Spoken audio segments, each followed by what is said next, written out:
기자추 만정입니다. 오늘은 포브스 코리아가 선정한 이 한국의 파워 셀럽, 파워 연예인에 대한 얘기를 해볼까 합니다. 사실 이 한국 연예인들이 세계 시장으로 진출한 지는 꽤 오래됐죠.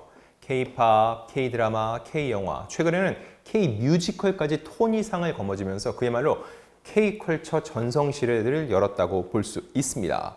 자, 이런 분위기 속에서 포브스 코리아는 지난 2009년부터 매년 대한민국 파워 셀러브리티를 선정해 왔습니다.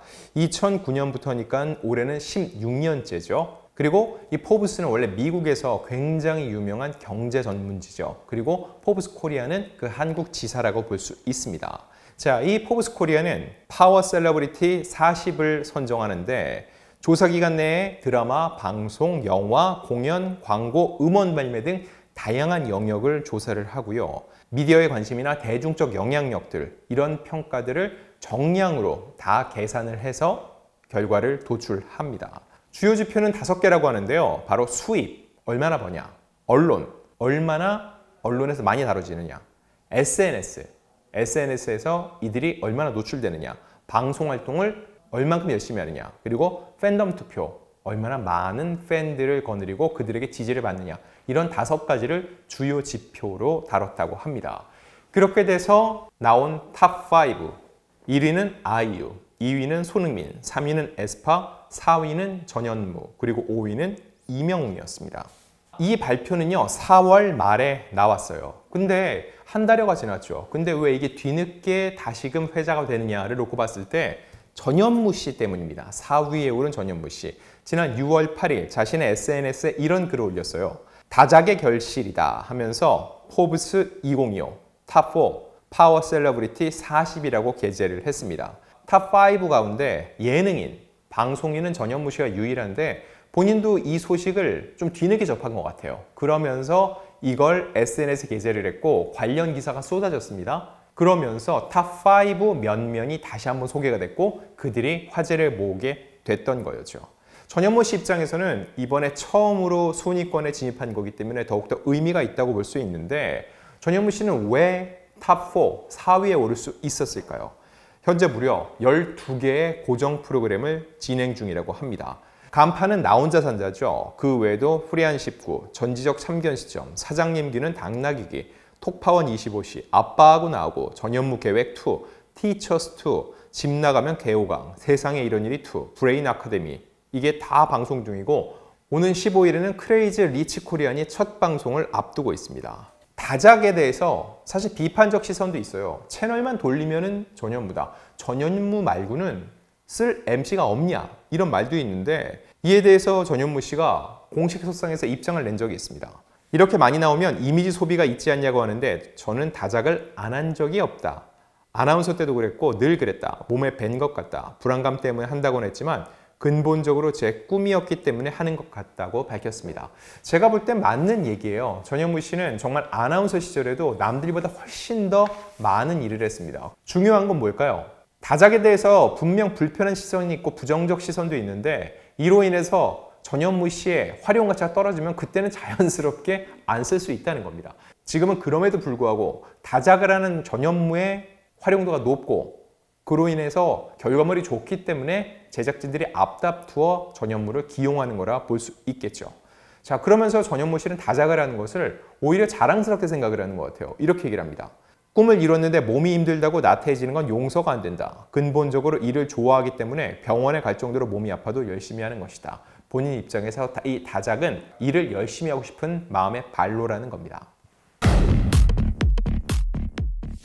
자, 다음은 1위인 아이유 씨의 이야기입니다. 2025 파워 셀레브리티 왕자에 올랐는데 이번이 처음이었어요. 사실 만능 엔터테이너라는 표현, 요즘 가장 어울리는 사람이 아이유 씨라고 할 수 있습니다.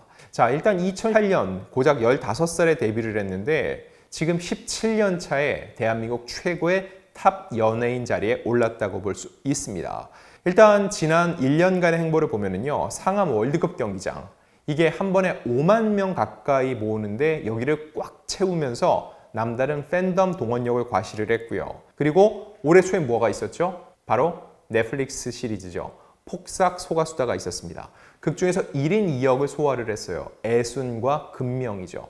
분명 성향이 다른 두 사람의 모습을 한 작품 안에서 효과적으로 보여주면서 배우 아이유를 한층 더 각인시켰습니다.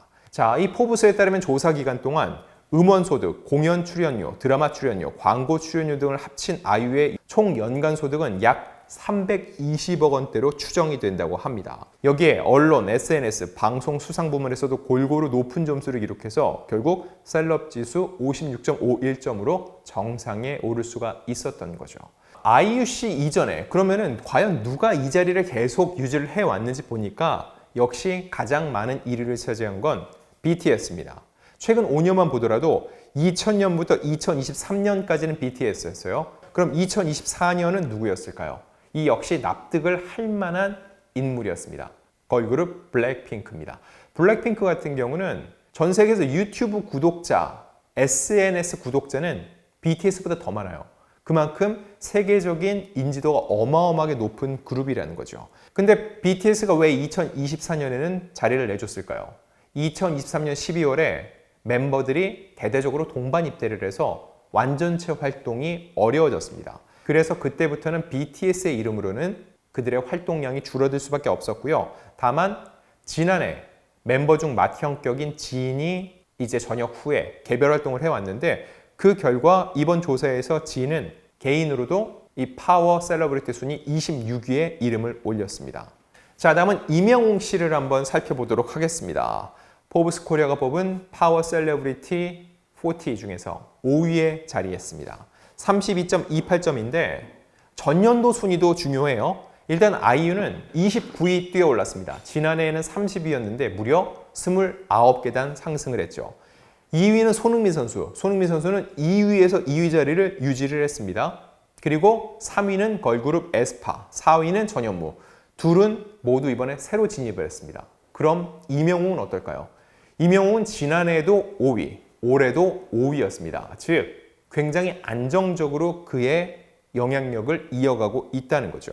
포브스 코리아의 조사를 보면은 일단 영웅시대란 강력한 팬덤을 첫 손에 꼽았습니다. 이 강력한 팬덤을 바탕으로 해서 이명웅은 SNS에서 가장 많이 언급된 스타라는 거죠. 자, 이 부분도 참 저는 흥미로운 게 이명웅 씨는 아무래도 미스터 트롯을 통해 스타덤에 올랐죠. 그렇기 때문에 중장년층 팬들이 많다고 얘기를 합니다. 이렇게 놓고 봤을 때 아무래도 이 SNS 사용량은 누가 더 많죠? 젊은 층들이 SNS를 더 많이 사용한다. 이렇게 통상적으로 생각을 하죠. 근데 SNS에서 가장 언급량이 많은 스타가 이명웅이라는 거예요. 아까 5개 지표라고 했죠? 5개 지표를 총 다 합치곤 5위지만 SNS에서 노출되는 양만 놓고 봤을 때는 이명웅 씨가 1위라는 겁니다. 영웅시대라는 강력한 팬덤도 있지만 제가 볼 때는 언론의 지지도 상당하다는 거죠. 이명웅 씨의 관련 기사를 썼을 땐 좋아요가 통상적으로 3,000개에서 5,000개 정도가 평균적으로 달립니다. 그만큼 많은 팬들이 이명웅 씨 관련된 모든 기사를 다 찾아보고 그 기사를 쓴 언론사 기사에도 반응을 보여준다는 거죠. 그러다 보니까 이명웅 씨를 언급하는 기사량이 많아질 수밖에 없고 그게 전반적으로 이명웅 씨의 인지도를 더욱더 끌어올리는 결과를 가져온다는 겁니다. 자, 그리고 포브스는 기부를 빼놓지 않았습니다. 사랑의 열매 사회복지 공동모금회에 따르면 산불 피해 복구를 위한 이명웅과 소속사가 4억 원을 기부를 했고 영웅시대 이름으로 6억 원이 모여 총 10억 원을 기부했다고 얘기를 했습니다. 산불 외에도 여러 분야에서 영웅시대와 이명웅 씨의 기부는 계속되고 있는 상황이고요. 자, 그리고 또 하나는 영화 쪽입니다.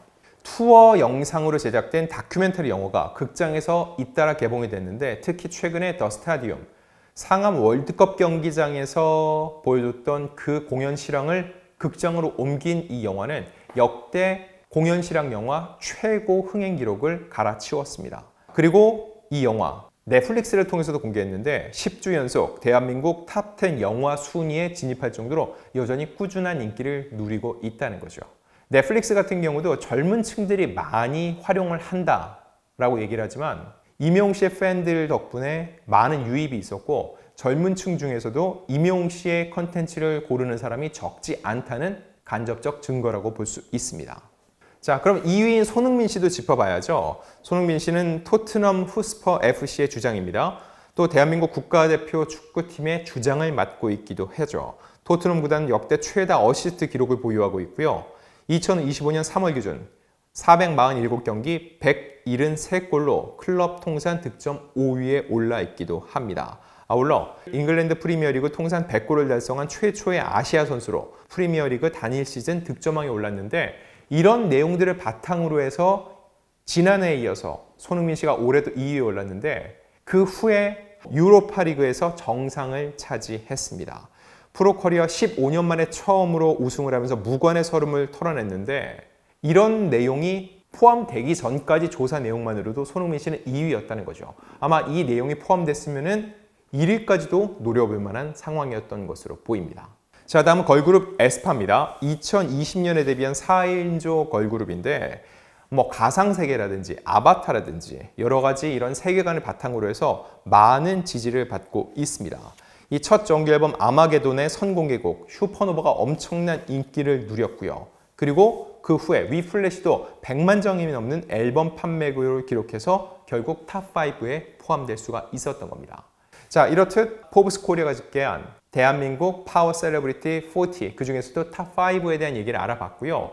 자, 이와 관련해서 또 이명웅 씨에 대해서 궁금한 분들 많이 계신데, 이명웅 씨의 그 세부적인 지표를 궁금해하는 분들이 많으면은 그 관련된 내용도 따로 한번 정리해 보는 것도 저희가 준비를 해볼까 고민을 해보겠습니다.